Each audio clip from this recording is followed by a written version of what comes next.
Yes, ma'am. Please state your name po at sa kabarangay po. Magandang hapon po.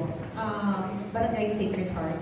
My question is, I saw your formula, the market value times assessment level. In Barangay Sacred Heart, because it's already mixed use, more on commercial and residential, my concern is, syempre tumataas ang value. Paano naman kami yung mga talagang mga common residents?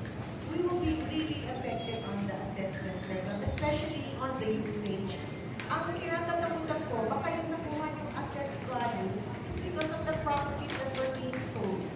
And that was used for commercial uses. Yun lang yung concern ko.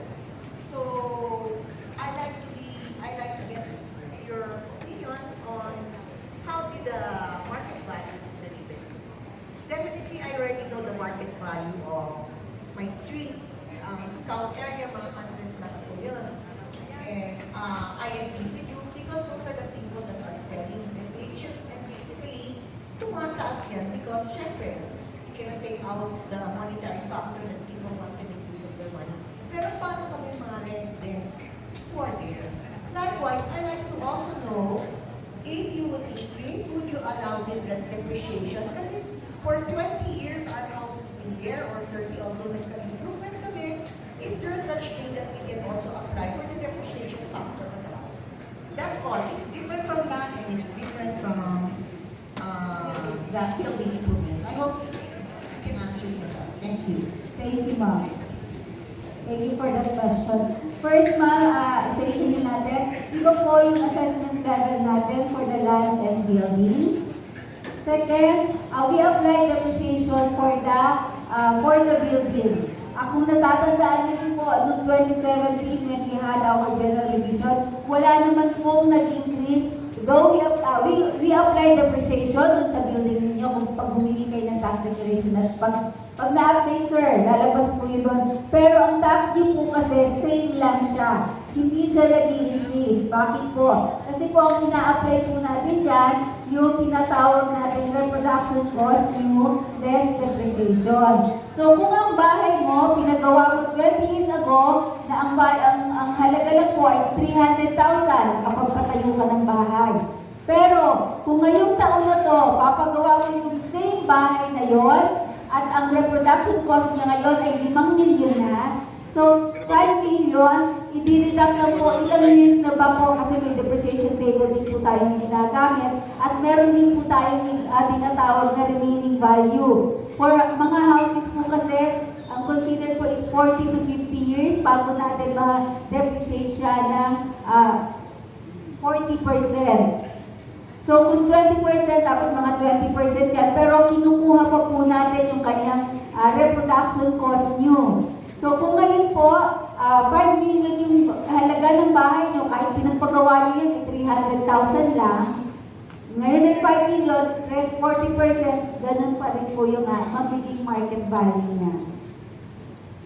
Pero ina-applyan po natin yan, ma'am. Upon application nga po, sabi ko nga sa inyo, upon application, sir, kasi hindi naman po natin upon application, isulat nyo lang po dun sa opisina namin at papupuntahan po namin yung bahay ninyo. To check po kung talagang dapat na siyang i-fully depreciate. Baka naman po kasi marami rin naman po sa atin, luma ang bahay, pero halos every 3 years, every 5 years, mini-maintain naman po natin. So, yun din po yung isang dahilan kaya hindi naman pwede kami mag-across the board.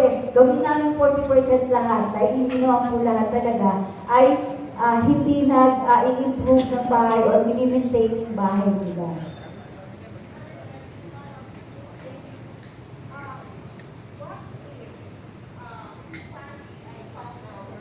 That some of the houses, kung ano yung clear namin sa assessor noon, hindi tama ang size.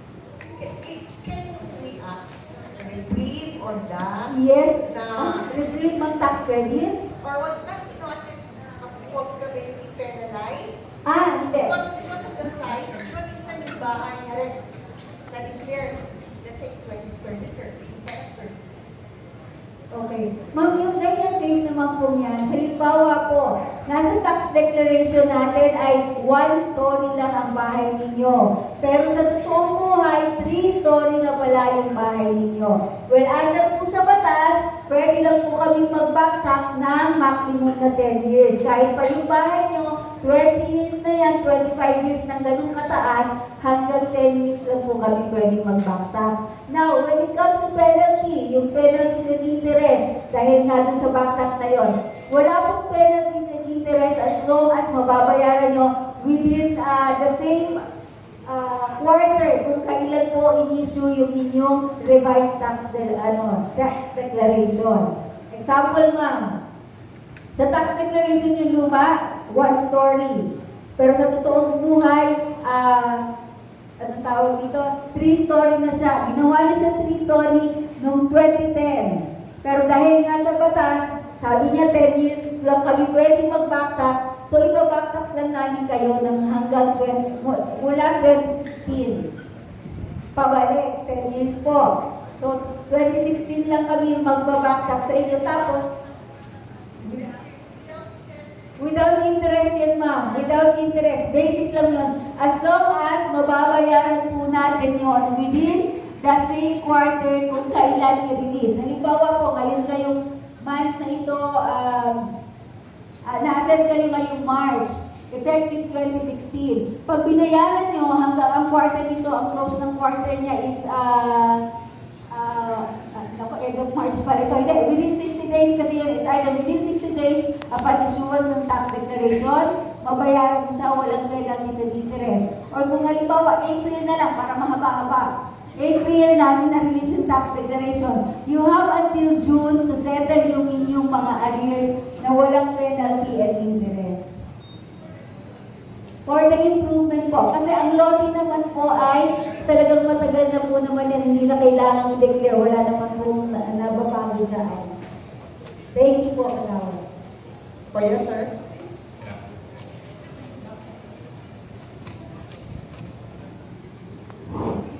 Training Monson sa Barangay Dugan.